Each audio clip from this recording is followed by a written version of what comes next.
হামিদুল ইসলাম সাগর ভাই আমাদেরকে কমেন্ট করেছেন এখানে, অ্যান্ড তার চ্যানেলের লিঙ্কটা আমরা দেখতে পাচ্ছি। তো this is the channel Hamidul Islam Sagar. মাত্র 8টা ভিডিও, সাবস্ক্রাইবার দেখতে পাচ্ছেন। আচ্ছা, এখানে আমরা আসার পরে শর্ট চ্যানেল দেখতে পাচ্ছি মাত্র 3টা ভিডিও আছে এখানে। মেলার ভিডিও, তারপরে এখানে ফিশ, কোনো টাইটেল ব্যবহার করেন নাই, কিছু ব্যবহার করেন নাই, এখানে জাস্ট হ্যাশট্যাগ ব্যবহার করছেন। আচ্ছা, এখানে শর্ট ভিডিও, কিছু লাইভ ভিডিও আছে এখানে।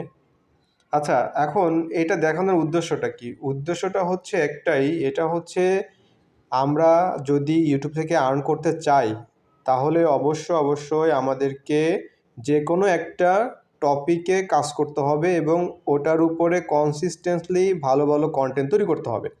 এটা হচ্ছে বিষয়। ইউটিউব হচ্ছে একটা মেশিন যেখানে আপনাকে ভিডিও দিতে হবে, ঠিক আছে? তো এই ব্যাপারটা আমাদেরকে অবশ্যই একটু সিরিয়াসলি নিতে হবে। যদি আপনি কাজ করতে চান অবশ্যই সিরিয়াসলি নিতে হবে, আদারওয়াইজ কিন্তু এখানে সাকসেসটা সম্ভব হবে না, ঠিক আছে? সো এইখানে অবশ্যই আপনাকে আনতে হবে যে আপনি কোন ধরনের ভিডিও এখানে পাবলিশ করবেন। যদি আপনি ব্লগ স্টাইলে ভিডিও করেন অবশ্যই ব্লগ দেওয়া শুরু করবেন আজকে থেকে, ঠিক আছে? আদারওয়াইজ কিন্তু এই সাকসেসটা কিন্তু অনেক ডিলে হবে। এই ইউটিউব ব্যাপারটা এখানে তো সিরিয়াস হতে হবে ম্যান, সিরিয়াস না হলে হবে না কিন্তু, ওকে?